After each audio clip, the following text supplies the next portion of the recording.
Hello and welcome to this presentation on fibromuscular dysplasia, a rare medical condition that we are going to go over in a few slides.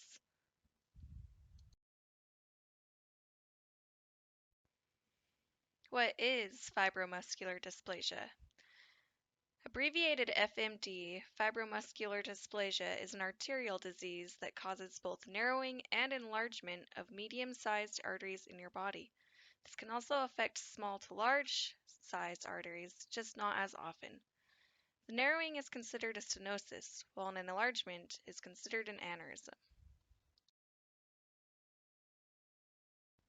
This diagram provided by the Mayo Foundation is an excellent illustration of what a normal renal artery would look like after being affected by multifocal fibromuscular dysplasia. You can see below there's areas of both stenosis and aneurysm, creating a thickened artery wall and the characteristic string of pearl appearance.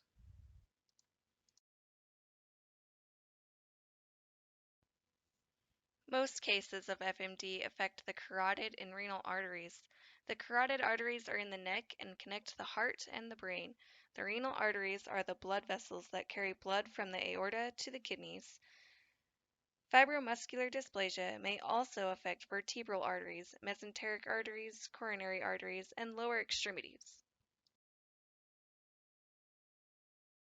Most patients with fibromuscular dysplasia are women. Actually, more than 90% of patients with FMD are women. Fibromuscular dysplasia is most common in women between the ages of 40 and 60. Men also can have fibromuscular dysplasia, and if they do, they have a higher risk of complication involving aneurysms or dissections of the arteries. A lot is still unknown about what causes FMD, and more research still needs to be done. The disease occurs most commonly in women, which leads researchers to believe that hormones have a direct influence. In about 7 to 11% of cases, genetics are thought to play a role. In other cases of FMD, internal mechanical stress to artery walls or a loss of oxygen supply to the tiny blood vessels of artery walls may put you at risk for FMD. Fibromuscular dysplasia is a condition that can be classified as either multifocal or focal FMD. Multifocal FMD is the most common form of FMD and affects approximately 90% of patients. Multifocal FMD has the appearance of a string of beads caused by the alternating areas of widening and narrowing along the artery. Focal FMD affects less than 10% of patients. Patients will have a distinct focal lesion or tubular stenosis along the wall of the artery. In this photo representation of focal FMD, this patient has one distinct area of stenosis along their artery wall.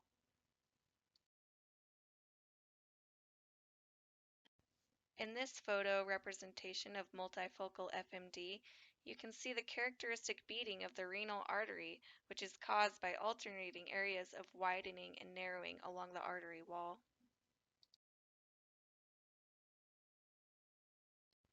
Some people with FMD do not have any symptoms, but symptoms can occur if the stenosis restricts blood flow through the affected artery.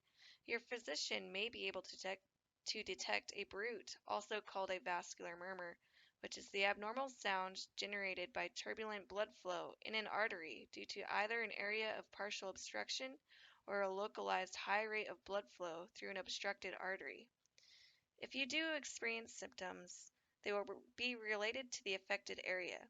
A carotid or vertebral artery FMD may cause headaches, migraines, a pulsatile swishing noise in the ears and neck, pain, and lightheadedness. FMD of the renal arteries can cause renovascular hypertension, high blood pressure, or renal insufficiency. Fortunately, FMD is not known to lead to kidney failure. FMD of the mesenteric arteries may cause abdominal pain, especially after eating, and unintended weight loss, but patients may not have any symptoms at all. FMD of the extremities may cause pain in the affected area, especially during exercise. You may be at greater risk for developing FMD if you are female, if you are between the ages of 40 and 60, if you have a history of smoking, if you have a history of FMD in your family, if you are diabetic, or if you have high blood pressure. There are multiple medical complications related to fibromuscular dysplasia, including arterial dissection, aneurysm, stroke, and high blood pressure. High blood pressure is a common complication of fibromuscular dysplasia due to the narrowing of the arteries, which causes higher pressure on artery walls, which can lead to further artery damage, heart disease, or heart failure. Dissected arteries are tears in the walls of your arteries which can cause blood to leak into the artery wall.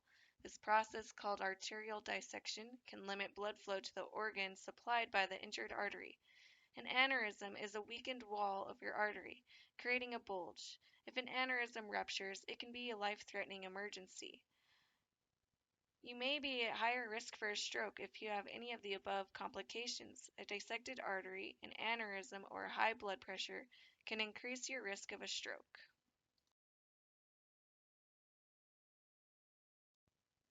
On routine examination, your physician may hear a vascular murmur called a bruit, indicative of abnormal blood flow, or they may spot the beaded appearance of the arteries on an X-ray or scan. There are multiple non-invasive tests which can be used to confirm the diagnosis of FMD and determine the extent of the lesions.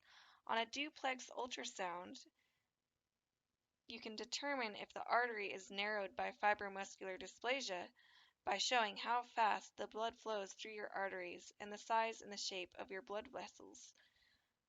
On an MRA exam, the doctor will be able to see the soft tissues in your body. Using the images from the test, your doctor may be able to see the cluster of cells narrowing your artery. In a CTA exam, an injection of dye can reveal whether or not your arteries are narrowed or blocked. And in a dye angiogram, a thin catheter can be inserted into one of your arteries, moved until it reaches the location your doctor may want to examine, and a tiny amount of dye is injected, and x-rays are used to examine the location. This is considered the gold standard for diagnosing FMD.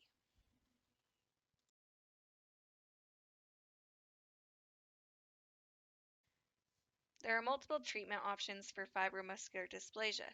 Your doctor may choose a treatment depending on your overall health, the location of the narrowed artery, and any other underlying conditions you may have, such as high blood pressure. A few of the most common treatments include percutaneous transluminal angioplasty, which is usually preferred over surgery. Surgical revascularization may be recommended as a more invasive surgery in order to repair a very narrowed or severe portion of a narrowed artery. In most cases, blood pressure medication will be prescribed regardless of what procedure has been used to correct the condition. Special thank you to the Cleveland Clinic, the Mayo Clinic, and the U.S. National Library of Medicine for their valuable resources used during this presentation. For more information, please feel free to visit these sites. Thank you for watching this presentation on fibromuscular dysplasia. I hope you enjoyed it and that you also learned something valuable that can improve your patient care or your own personal health.